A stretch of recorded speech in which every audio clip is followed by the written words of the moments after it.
नमस्कार, स्वागत है आपका बोलता हिमाचल पर। आज है 1 अप्रैल 2025 और हिमाचल प्रदेश से जुड़ी हुई आज की बड़ी खबरों की जानकारी अपडेट्स हम आपके लिए लेकर आए हैं। हमेशा की तरह आप इस वीडियो को लाइक कर दीजिएगा। चैनल पर नहीं जुड़े, चैनल को आप सब्सक्राइब जरूर करें। पेश है आज की सबसे बड़ी खबरें। हिमाचल प्रदेश में आज से लागू होगी नई व्यवस्था, सस्ती होगी दवाइयां। 1 अप्रैल से वित्तीय वर्ष 2025-26 की शुरुआत हो रही है। इसके चलते हिमाचल प्रदेश में नई व्यवस्था लागू हो जाएगी। इसका कारण केंद्र सरकार और प्रदेश सरकार के बजट पर अमल होना है। केंद्र सरकार के बजट में सबसे राहत भरी खबर है कि 12.75 लाख रुपए तक की वार्षिक आय पर कोई आयकर नहीं लगेगा। वरिष्ठ नागरिकों के लिए टीडीएस की लिमिट को 50,000 रुपए से बढ़ाकर 1 लाख रुपए किया गया है। मेडिकल कॉलेजों में सीटें बढ़ेगी और कैंसर डे केयर केंद्र खोलने से दवाइयां सस्ती होगी। प्रदेश सरकार के बजट के अनुसार कर्मचारियों को 15 मई से 3% डीए मिलेगा। साथ ही 70 से 75 वर्ष आयु वर्ग के पेंशनरों को एरियर का भुगतान करने की प्रक्रिया शुरू होगी।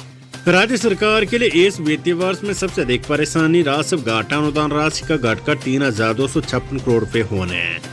कामगारों की न्यूनतम दिहाड़ी भी अब 425 रुपए हो जाएगी। 25,000 नौकरियां मिलेगी। आउटसोर्स कर्मचारियों को न्यूनतम वेतन 12,750 रुपए है। राज्य सरकार ने वित्तीय वर्ष के दौरान 25,000 युवाओं को नौकरी देने का वायदा किया है। आप देख रहे हैं कि नौकरी मिलने की प्रक्रिया कब से शुरू होती है। आउटसोर्स कर्मचारियों को अब न्यूनतम वेतन 12,750 रुपए मिलेगा। सरकार ने स्कूलों व कॉलेजों में विभिन्न श्रेणियों के 1,000 पद, आयुष चिकित्सा अधिकारियों के 200, होम्योपैथिक चिकित्सा अधिकारियों के 3, सोवा रिंगफा चिकित्सा अधिकारियों के 3, यूनानी चिकित्सा अधिकारियों के 2, आयुर्वेदिक फार्मेसी अधिकारियों के 52, लैब तकनीशियनों के 32, स्टाफ नर्सों के 33, एएनएम के 82, जीओआईटी के 42, पुलिस कांस्टेबलों के 1,000, गृह रक्षा एवं नागरिक सुरक्षा विभाग में होमगार्ड, स्वयं सेवक ड्राइवरों के 113, पंचायत सचिवों के 853 व तकनीकी सहायकों के 219 पद भरने की बात कही है। बजट मुख्य रूप से पर्यटन, ग्रामीण विकास, कृषि व हरित ऊर्जा पर केंद्रित है। सरकार पर्यटन के क्षेत्र में निवेश की संभावनाएं तलाश रही है। इसी तरह 3 लाख कृषि कर्जा चुकाने के लिए वन टाइम सेटलमेंट पॉलिसी लाने की सरकार ने बात कही है। आगामी वित्त वर्ष में 1 लाख नए किसानों को प्राकृतिक खेती के अंतर्गत लाने का लक्ष्य रखा गया है। बजट में हरित ऊर्जा के लिए प्रभावी कदम उठाने की बात कही गई है। बजट में नशीले पदार्थों की तस्करी को रोकने के लिए स्पेशल टास्क फोर्स STF बनाने की घोषणा की गई है। इसी तरह नशे से जूझ रहे लोगों के पुनर्वास व संगठित अपराध सिंडिकेट या गिरोह की तरफ से गैर कानूनी गतिविधियों की रोकथाम के लिए Himachal Pradesh prevention of continuing unlawful activity and control of ऑर्ग क्राइम एक्ट 2025 को विधानसभा से पारित किया गया है। आगामी वित्तीय वर्ष में सरकार 100 रुपए में से 25 रुपए वेतन पर खर्च करेगी। इसके अलावा 20 रुपए पेंशन, 12 रुपए ब्याज अदायगी, 10 रुपए ऋण अदायगी, 9 रुपए अनुदान भुगतान और मात्र 100 में से 24 रुपए विकास कार्य पर खर्च किए जाएंगे। अगर आप कोई बड़ी उम्मीद करें कि सरकार के इस बजट से कोई बहुत बड़ा चमत्कार होगा तो आप इस बात का अनुमान लगा सकते हैं कि मात्र 100 में से 24 रुपए विकास कार्य पर खर्च होने वाले हैं। हिमाचल में पंचायत स्तर पर तेज हुआ ड्रग नेटवर्क की मैपिंग का कार्य। मुख्यमंत्री सुखविंदर सिंह सुक्खू के सख्त दिशा निर्देशों के बाद पंचायत स्तर पर चिट्टा सप्लायर और उसके आदि सहित ड्रग नेटवर्क की मैपिंग का कार्य तेज हो गया है। इसके तहत पुलिस की टीमों द्वारा नशे के तस्करों और उपभोक्ताओं का विस्तृत डोजियर तैयार करने के लिए स्थानीय पंचायत जनप्रतिनिधियों के साथ ही युवा और महिला मंडलों का भी सहयोग लिया जा रहा है। साथ ही पुलिस स्टेशनों में चिट्टे के दर्ज मामलों का भी रिकॉर्ड खंगाला जा रहा है। प्रदेश में करीब 3,637 पंचायतें और मुख्यमंत्री ने अधिकारियों को हर पंचायत में ड्रग नेटवर्किंग की मैपिंग के निर्देश दिए हैं। सभी जिला पुलिस अधीक्षकों को ये प्रक्रिया 20 अप्रैल से पहले पूरी करनी होगी। ऐसे में पुलिस की अलग अलग टीमें इस काम में लगी हुई है। वोकेशनल शिक्षक स्कूलों में 1 अप्रैल से नहीं लगाएंगे कक्षाएं, धरना जारी। हिमाचल प्रदेश के वोकेशनल शिक्षक आज यानी 1 अप्रैल से स्कूलों में कक्षाएं नहीं लेंगे।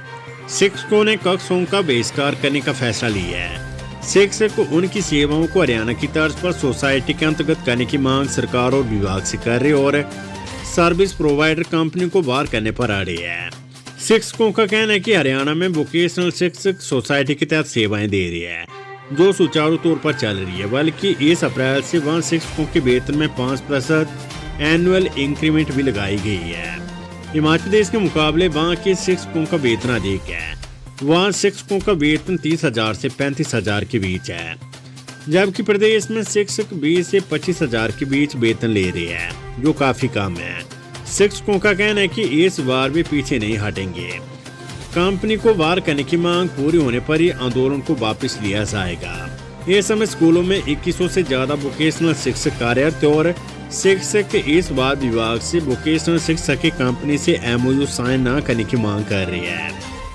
तो क्या सोचती है पब्लिक, कमेंट बॉक्स में कमेंट करके जरूर बताइएगा। हिमाचल प्रदेश में आज यानी 1 अप्रैल से शुरू होगा स्कूलों का शैक्षणिक सत्र। हिमाचल में ग्रीष्मकालीन और शीतकालीन स्कूलों की छुट्टियों में बदलाव हुआ है। स्कूलों में वार्षिक परीक्षा परिणाम घोषित होने के बाद मिलने वाली 4 दिन की छुट्टियों को खत्म कर दिया गया है। प्रदेश में नया शैक्षणिक सत्र आज से शुरू हो जाएगा।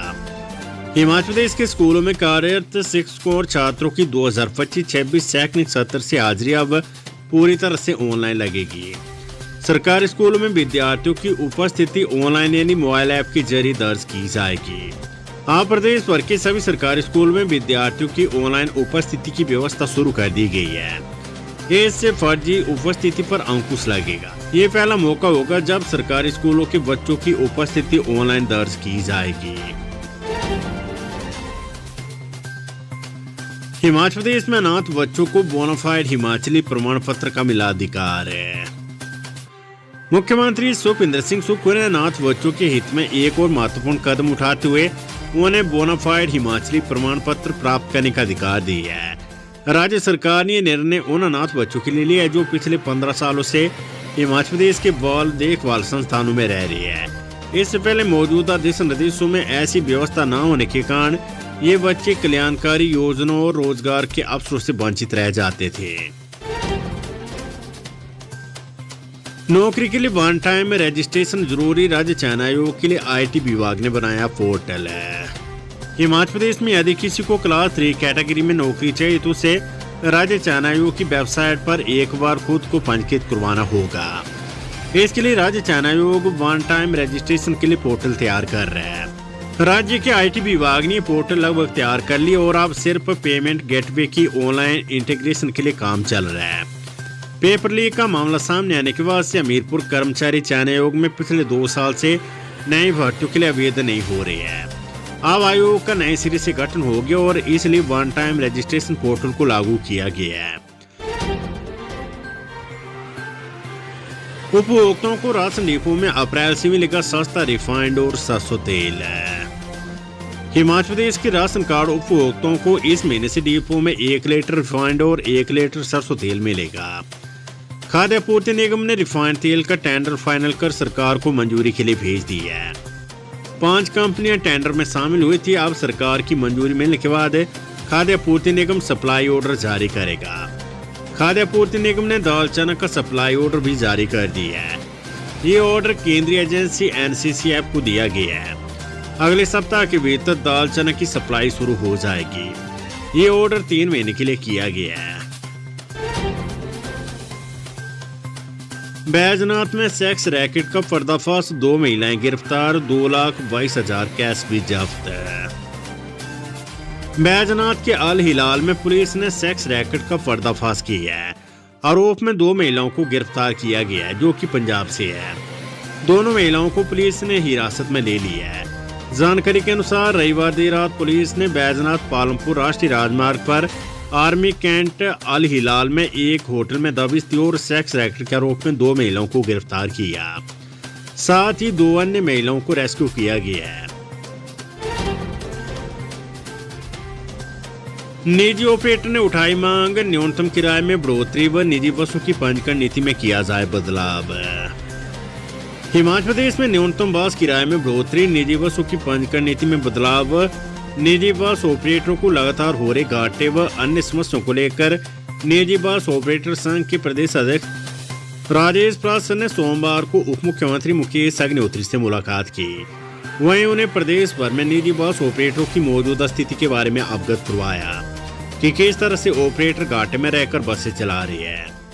बैठक की जानकारी देते हुए संघ के प्रदेश महासचिव रमेश कमल ने बताया कि इस मुलाकात में उप मुख्यमंत्री ने विस्तार से निजी बस ऑपरेटरों को सुना और अधिकारियों को निर्देश दिए कि शीघ्र ही शिमला में एक विशेष बैठक का आयोजन किया जाए, जिसमें प्रदेश के निजी बस ऑपरेटरों को आमंत्रित किया जाए। इस बैठक में प्रधान सचिव परिवहन, परिवहन निदेशक एवं सचिव राज्य परिवहन प्राधिकरण विशेष रूप से उपस्थित रहेंगे और निजी बस ऑपरेटरों की समस्याओं को सुनकर उनका समाधान सुनिश्चित किया जाएगा।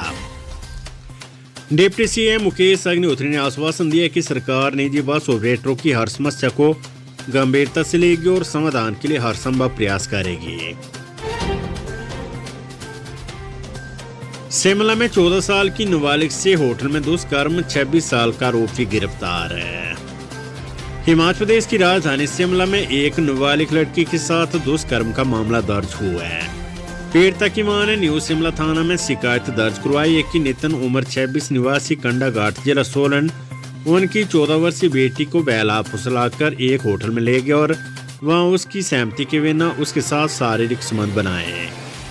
शिकायत के आधार पर न्यू शिमला पुलिस ने तत्काल कार्यवाही करते हुए भारतीय न्याय संहिता बीएनएस की धारा 64, 65 सबसेक्शन 1B बलात्कार और पोक्सो एक्ट की धारा 4 के तहत मामला दर्ज कर लिया है। पुलिस ने मामले की गंभीरता को देखते हुए तुरंत जांच शुरू कर दी और आरोपी नितिन को गिरफ्तार कर लिया है।